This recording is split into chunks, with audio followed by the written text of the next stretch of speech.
Hi everyone, thank you so much for watching. I'm Charlotte from TRIA and I run the Women at TRIA group here at TRIA Recruitment.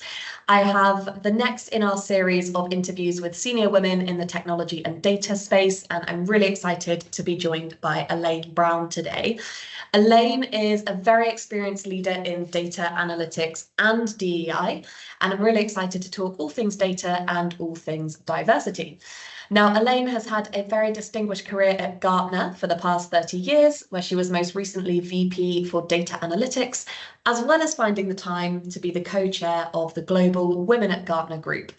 Elaine's work has focused on data governance, data literacy, and wider leadership across multiple teams, and I am really excited to chat with her today. So, Elaine, welcome. Thank you so much for joining us. Just to kick things off, tell us a little bit about your career up to now and how you got to where you are. I appreciate that's a big question, but in a nutshell. That's great, Charlotte. Thank you so much for such a warm welcome.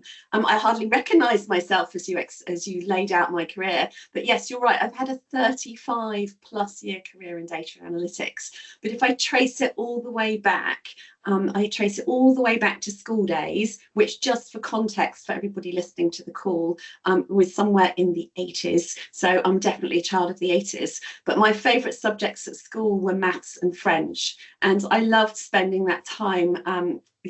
I did this as a child, and I'm sure it drove my mum mad, but under the covers at night with a puzzle book, so just solving problems. So I've always loved solving problems with numbers. So I guess that sort of lead into a career in data analytics was pretty organic, and was very logical, if I can use that term, from my interests. So, think back to the early 80s, that we didn't have the internet. An Apple, it wasn't the phone on your desk, it was kind of a brick of a computer on your desktop. Microsoft was less than 10 years old, and it's just celebrated a 50-year anniversary. So for me, I knew that I wanted to do something involving technology, but I didn't know what that would be. Coding, if I'm being honest, that was never something that I was particularly good at, but I could see the power in that. And that's really how I've come to where I am. I could never, when I talk with students now, sixth form students, about their career in data and analytics, I encourage them to just do what they're passionate about, because I could never have predicted 35 years ago that I would have had the career that I've had, because the jobs simply didn't exist. So the landscape is very dynamic, it's changing all the time. So that's a little bit of my story. Hopefully that sets a good scene. Definitely. For you. I think it's so interesting about actually the roles that we're going to be doing, for most of us, probably don't exist at the moment, whether that's in tech or not, really. So I do think it's really interesting how that is evolving. And obviously more recently, quite a senior role within Gartner within data. It would be great to just have a brief overview of what that involved. Yeah, so my role was basically about helping people at Gartner solve their analytics problems using the data. So it's about delivering the value and business impact through the data. Now, when we think about technology and data analytics, we tend to think of like the widgets and the coding, but actually a lot of the things that we do, it's about the teamwork, the collaboration, that emotional intelligence. So that's really where that lens of, for me, and this was in my perspective, but that diversity, equity, inclusion lens plays a really lovely part in thinking about the bringing people together and creating that partnership and solving those problems together. So it's, yes, you need the technical skills, you need that as a foundation, as a backbone, but it's so much more around that. So if people are listening to this and thinking, oh, well, I was never that great at the technical stuff, don't be put off that that's something that's an absolute table stakes with data and analytics. Having an interest in solving problems and bringing the value of the data and analytics to the business is hugely impactful, and it doesn't require a massive technical knowledge, just a curiosity to always be learning about the art of the possible. I like to think of it. Definitely. And I think it's all very well having data tools, having all the technology. I mean, I'm not technical at all, so I'm not even going to try and talk about those in detail, but actually without the right adoption and the right people and the right kind of enablement around it, then we're not really going to get anywhere with it. Obviously a very data focused career, and what that means has probably changed over the 30 or so years as well. You know, data then is probably different to data 20 years ago, 10 years ago, and now. But I would say for us, it feels like the buzzword. I don't think it's a buzzword for the sake of it. I think it's a buzzword for a good reason. But why do you think it's become so important and so high on the list for businesses and all organizations at the moment? Yeah, that's a great question, because it really is kind of top of mind for a lot of companies. But so let me illustrate this with kind of like a day-to-day example, if you like. So think about a supermarket loyalty card. You know, we all have them for different supermarkets, you know, wherever you sit in the world. You know, companies the world over do this. And they're, you know, as they say, and people in the UK will get this, you know, every little helps. But who's helping who here? You know, there's a very symbiotic relationship between the company bringing the consumer in and making sure that we have access to the right products. That requires data. We have to know what's happening. You know, when it's going to be sunny, we want ice cream on the shelves. The retailer will sell more. Win, win, win. You know, everybody's happy.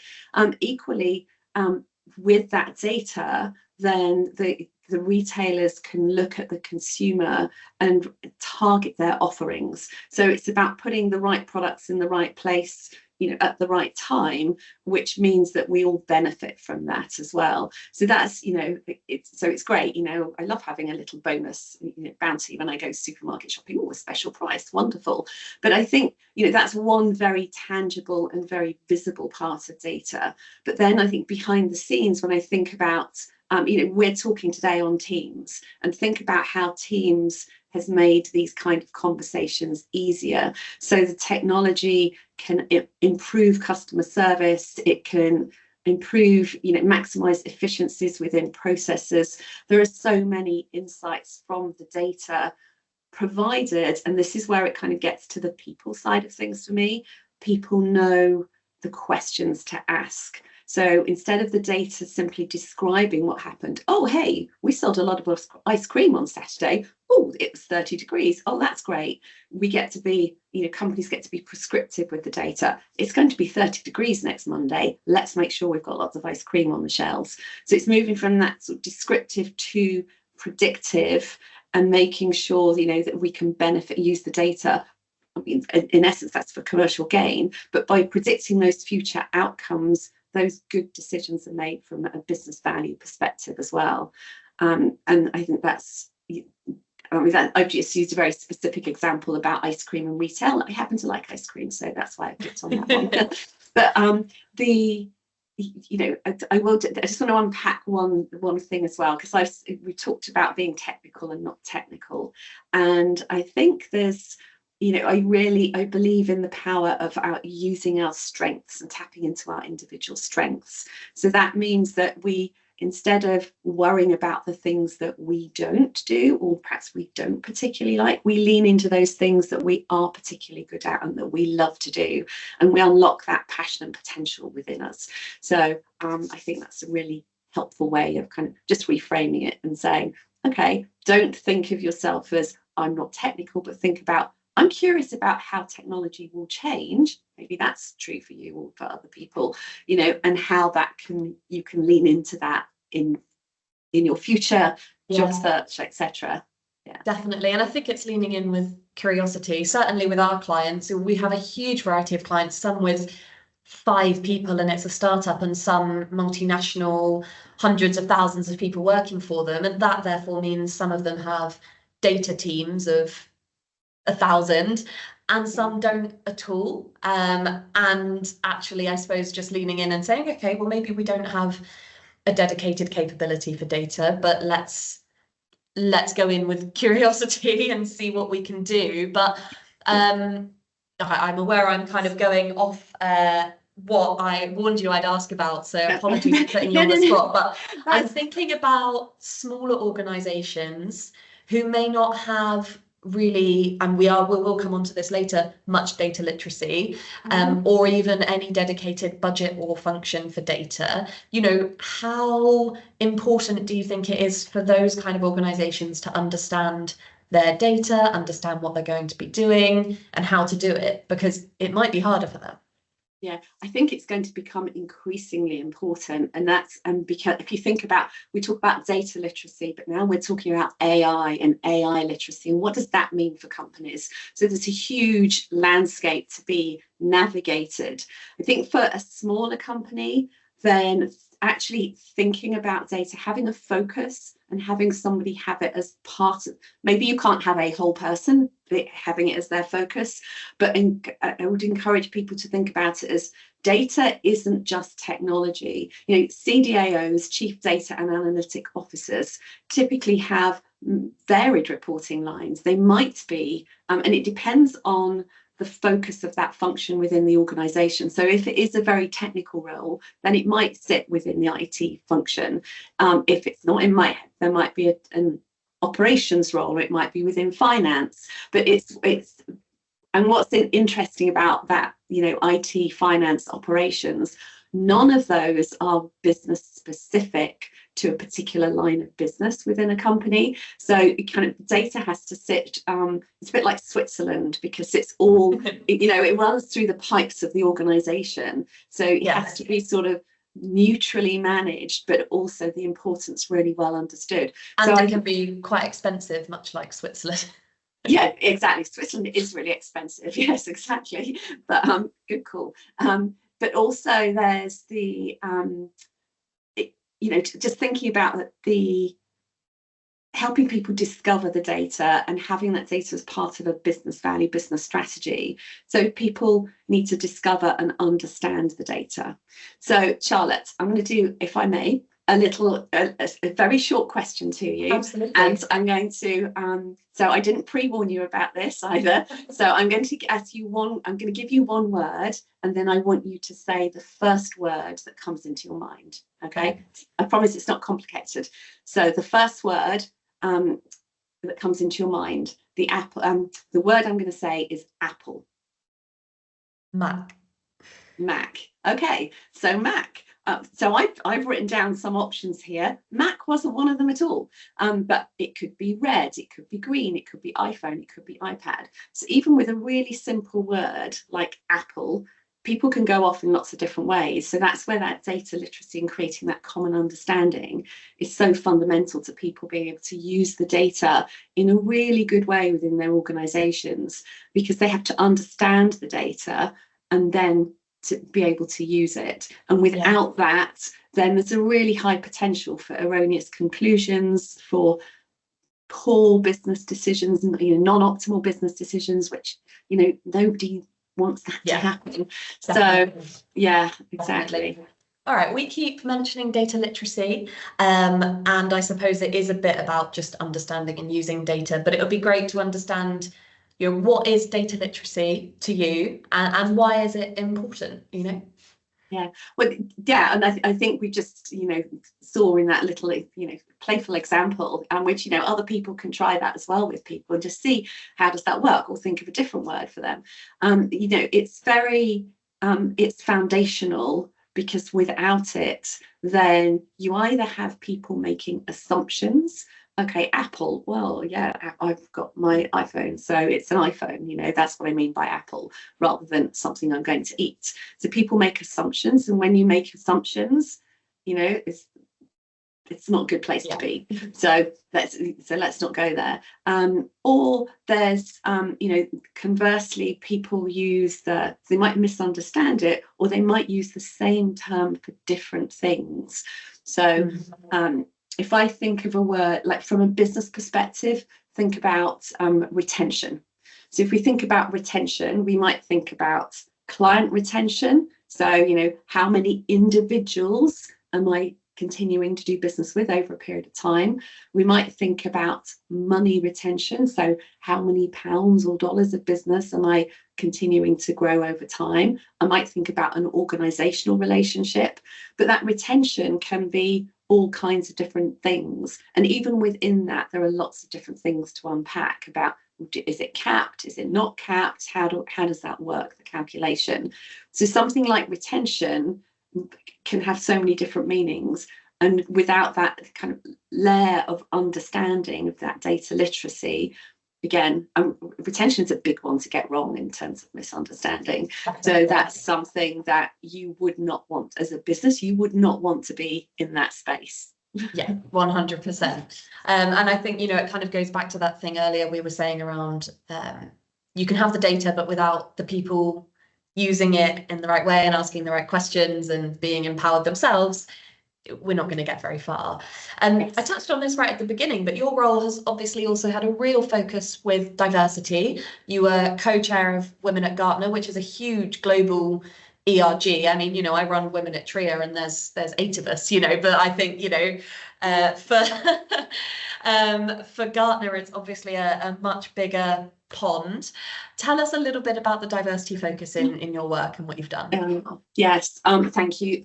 I love this question, and I love talking about this because for me this is about people and helping people find the space that they need and the information that they need for them to grow and thrive in their roles. So you're right, I've been part of the Women's ERG at Gartner since 2019. I played a communications role, and basically what I said at the beginning about solving a problem, I saw that I had the skills to solve a problem, and so I stepped up and said, I could do that. So my motivation was truly to serve others and to make sure that they had access to the content and could engage with the opportunities that were available to them. And that were meaningful to them as well. And then we created a data and analytics role. So imagine how I loved that. Let me think. Data and analytics, D and I bring it together. Oh, wonderful, happy place. Yeah. So we created the process to capture the feedback. And really, we drank our own champagne because we took the feedback from the different sessions that we did, and we created better sessions as a result of knowing what people were telling us about what their experiences were. From that, and I have to give a shout out to one particular person, to Lisa, who really encouraged me to apply for the global co-chair role. So I had 2 years of experience in that role, and truly an honour to serve that community of over 4,000 women and allies at Gartner. But one primary learning from this experience, and I just like to share this with listeners and viewers, because I don't want people to think like, oh wow, that's amazing, gosh, I have had lots of moments of self-doubt on this journey, and that's where I wanted to call out Lisa in particular, but I've heard it a lot from others. So in my position, I was privileged. People were happy to share, particular challenges or stories with me. But that direct experience it's kind of shaped me, and my journey was only possible because I had partners, if you like, a personal board of directors who believed in me, who told me they believed in me, and they were willing to encourage me to step outside of my comfort zone. So as a result, I had some amazing opportunities to talk with amazing people, to build a network, create those strong connections and collaborations that continue onwards and grow from strength to strength. So I would, from that, I would say, is to encourage people to think about, who's on your personal board of directors, who's your cheerleader, who's in your corner going, come on, you can do this, even when you're feeling that self-doubt and wobble. And don't even think that you're the only person who feels that, because we all feel that at different times. And anybody who says they don't, they're not telling the truth, in my view.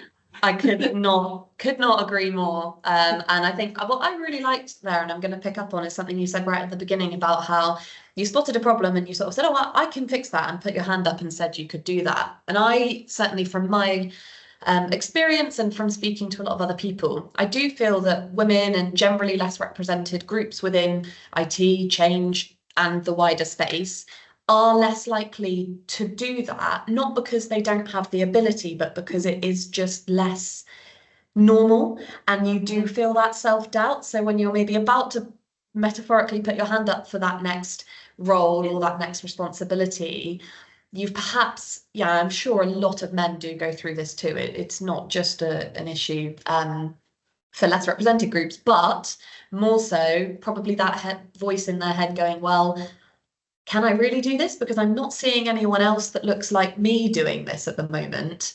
And you are just less likely to put yourself forward. So A, I love that you did put yourself forward. Yeah.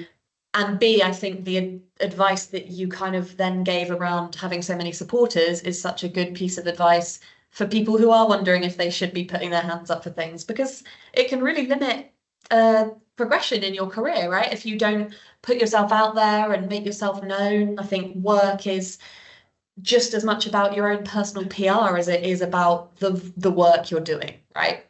Absolutely. And you just triggered another thought there, Charlotte, which is that, yes, it's about your PR, but it's about kind of identifying what your brand is. So what are you known for? And a really great way to frame it is, what do people say about you when you're not in the room? So how would people describe how you show up to things?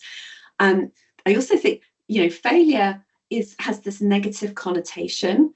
And I love this from when my child was at school. So I was the governor at the school then, and I learned a lot from that, actually. The growth mindset was a big thing then in schools, and it continues on, as being this amazing thing to unlock, and to kind of really unlock the potential that people have. But it's that fail, first attempt in learning. So I'm not failing, I'm learning. So if I'm curious, I'm going to see, where are my limits? My limits are only self-imposed. They're kind of mental limits. So if I live a life without limits, the person I have to persuade the most is myself, is my own self-talk. So I think being kinder to ourselves, that's where it starts. And then we can step forward with that little bit of confidence. And what's the worst thing that's going to happen? Somebody say, no, it's okay, we've got it sussed another way. Okay, great. In that case, the problem is solved, your work is done. So that's great. I love that. I'm definitely going to take that away into my work, but also when I'm playing Xbox with my boyfriend and I just keep dying over and over and over, and he's waiting for me to just jump over an easy little bit. It's a growth mindset. It's a growth mindset. There are two other things as well. It's like, if you fail fast, you learn quicker. Yeah. And you don't fail backwards, you fail forward, because every bit of learning takes you further forward. You're either learning something about yourself, you're learning something about somebody else, or you're learning something about a thing, a piece of knowledge. But that's all great. Always be learning. I think that's such a key thing. Yeah. Now, this is all really positive, and I want to continue that, but it would be, I think, remiss to have this discussion and not talk about a lot of the diversity, equity, inclusion discourse at the moment globally. Obviously, many large consultancies rolling back their DEI goals, and that is having an effect, I think, a little bit of a ripple effect across the board. Some companies doubling down on them, some companies just quietly getting rid. I think a lot of people are finding it quite difficult in that world. I would love your thoughts on all of that from any perspective, really. Yeah. It's interesting, isn't it, how the dialogue changes over time. And so again, like in my global co-chair role, I had the privilege, people would share a lot of themselves with me. So I've had some of those challenging the assumptions about D&I conversations with people in that space. And I always appreciate that perspective. So just a little bit about me, two things about me. From a Strengths Finder perspective, and if people don't know Strengths Finders, please look it up. It's amazing. I'm a maximizer, and I have consistency as two of my top 5 themes. That means that I'm always looking for better, but I can do it with a balanced perspective. So some people would say that's a bad thing, because just decide, get off the fence. But actually having that rounded perspective when you're thinking about the D&I space, I think is very valuable. So I think it will be interesting how that unwraps, how that rolls forward. But fundamentally, every individual is an individual. So as people, as humans, we should be kind of looking at each other as individuals and learning about each other as individuals, and not be, not put a, if you like, a frame of reference or a framework on things that is false, but just like, well, I know we know each other pretty well, but I wouldn't say, if somebody else joined this call, then I wouldn't assume that, oh, because of the way your gender or the way you look, that I know you. So I think, again, for me, it just comes back to that curiosity as well, about just find out about people. And if people are looking for roles, then part of the question that they can ask themselves is, what does this organisation do? How do they consider DE&I? Does this organisation have the same values that I hold? I personally think that there could be more done around the data and DE&I, and I think some organisations might be scared of what some of the stories might be, what the data would show. But look within your own organisations and have a look and see, does that tie with, is that the kind of space that you want to work in? We all have that power to make those decisions. And yeah, let's see what happens. Definitely, I know. And I think, for me, most of the viewers of this will probably already be aware of the statistics around diverse workforces and diverse boards having better profit outcomes, innovation scores, basically every single measure of business success being higher for more diverse organizations. So to me, it's quite confusing just from that perspective, why anyone would roll back. But I suppose we can just do what we can in our individual organizations and in our own kind of worlds to move that forward, really. Lovely. Well, look, we're going to wrap up relatively soon, Elaine. I know that you are moving your career into more of a sort of coaching and mentoring kind of space. I suppose I'd love to hear a little bit more about what advice you'd give people to be their best selves at work, to mentor and support others to be their best selves at work.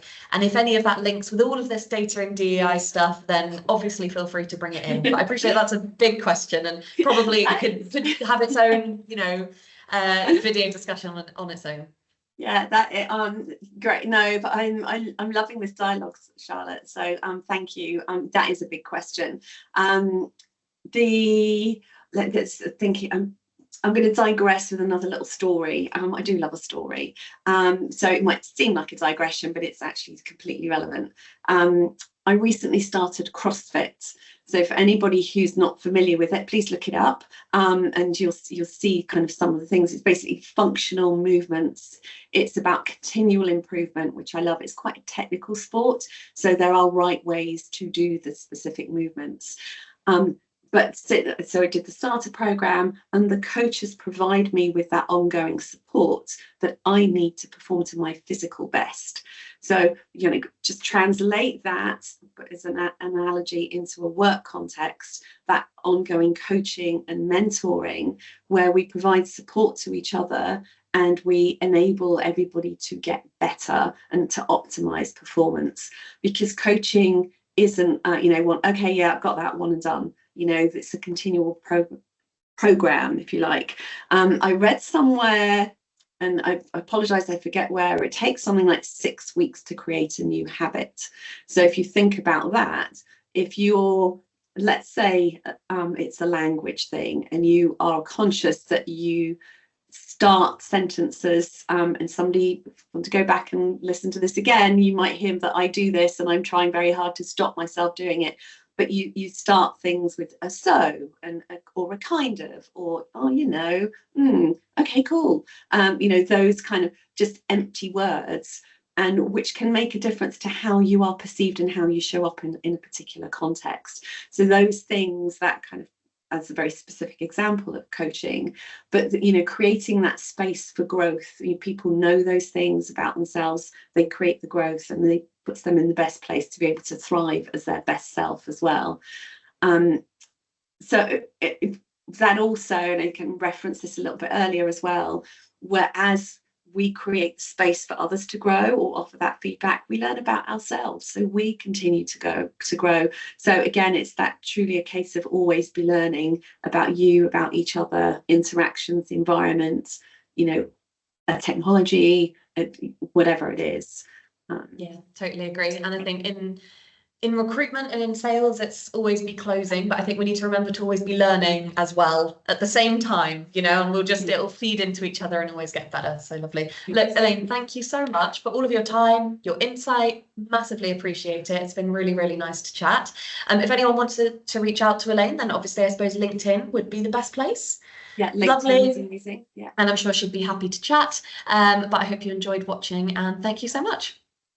And may I just say thank you for inviting me, for having me on the show. For anybody listening, just be you. You know, everybody else has taken. Just believe in yourself. Tell your time where to go. Invest in the things that are of value and importance to you, and do your race. Don't worry what anybody else is doing, but do your race, and be true to yourself, and you will shine and thrive. Thank you. Thanks, Elaine. Cheers. Bye-bye. Cheers. Bye-bye.